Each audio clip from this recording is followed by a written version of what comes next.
I am pleased to have on the Everything Financial radio program with me today Dr. David Eifrig. Dr. Eifrig is the editor of two newsletters for Stansberry Research. One of his advisories is called Retirement Millionaire, and it's a monthly letter showing readers how to live a millionaire lifestyle on less than you'd imagine possible. It sounds like he's got a great job. He travels around the United States looking for bargains, deals, and great investment ideas. He also writes Retirement Trader, which is a bi-monthly advisory that explains simple techniques to potentially make profits in stock and bond markets. Dr. Eifrig has a very interesting background. He holds an MBA from Kellogg. He's worked in arbitrage and trading groups with major Wall Street investment banks. In 1995, he retired from the street, went to UNC-Chapel Hill for medical school and became an ophthalmologist. And now in his latest retirement, he is writing about retirement. So, Dr. Eifrig, welcome to the program, and thanks for joining us. Oh, thanks for having me.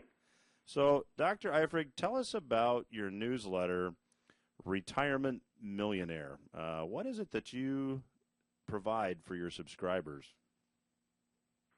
Sure, Dennis. Your introduction was perfect. We describe it as this way of looking at the world that kind of extracts more value from it than you might imagine is possible. And it stems from really my lifelong interest in evidence and kind of trying to explore really scientifically how the world works. And I'll explain it in a simple way. Once when I worked for Goldman Sachs, they discovered that I have a long-standing interest in wines, and so they asked me to conduct a wine tasting. And this was partners of J.P. Morgan, Goldman Sachs at the UN Plaza. And, I mean, these are guys, Rubin's there, Corzine.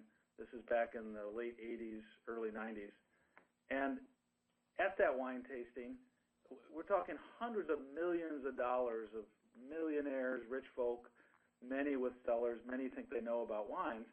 And I did what's called a blinded tasting, where the bags are put over the wine so the labels are not known.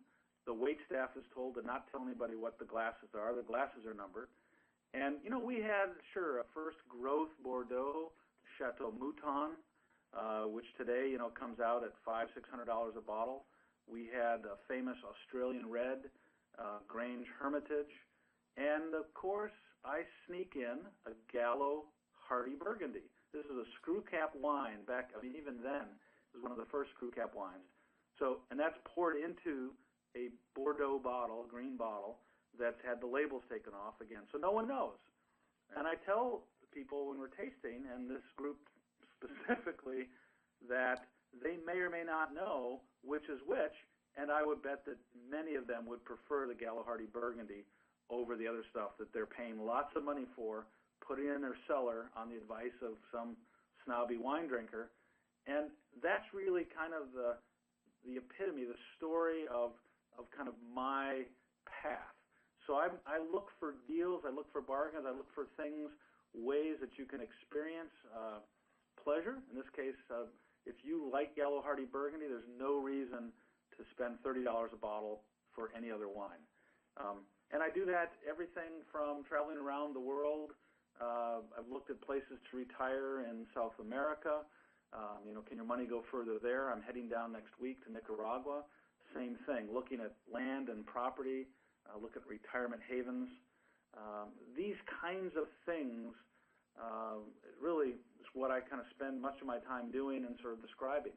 And it led itself to, in the health side, same thing. I would discover and write about many of the myths, many of the things that people think are true or maybe even false in health and medicine, and I write about those things and talk about those things. So recently I've written about vitamin D3, and I think the huge risk for many people that's coming with taking vitamin D3 supplements.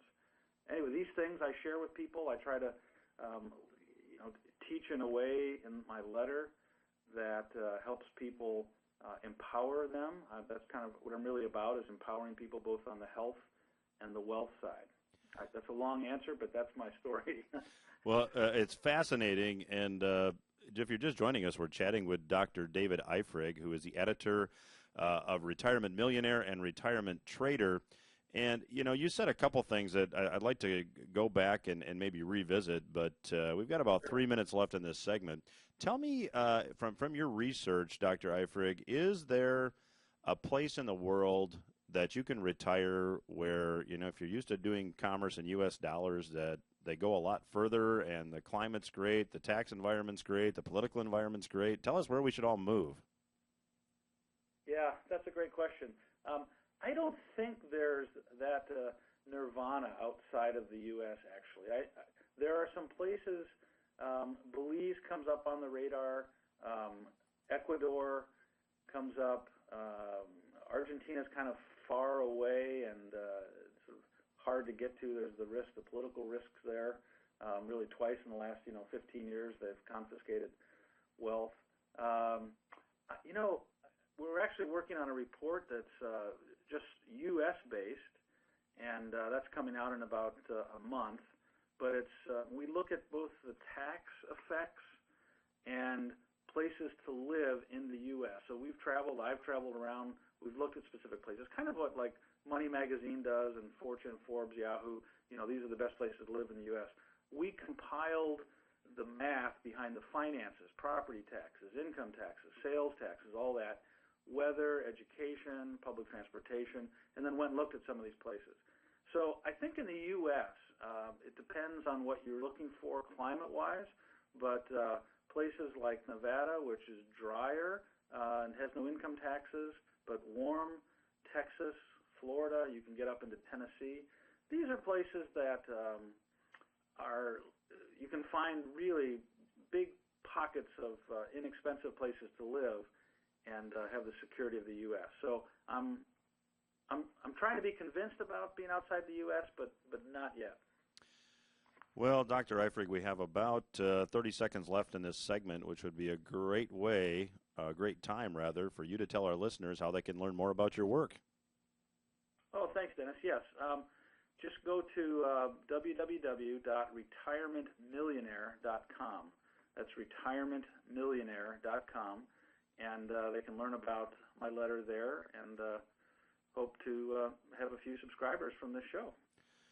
All right. Well, when we come back, we're going to pick Dr. Eifrig's brain about some of the health myths he was talking about. So you won't want to miss that. Everything Financial Radio continues after these words. Stay with us.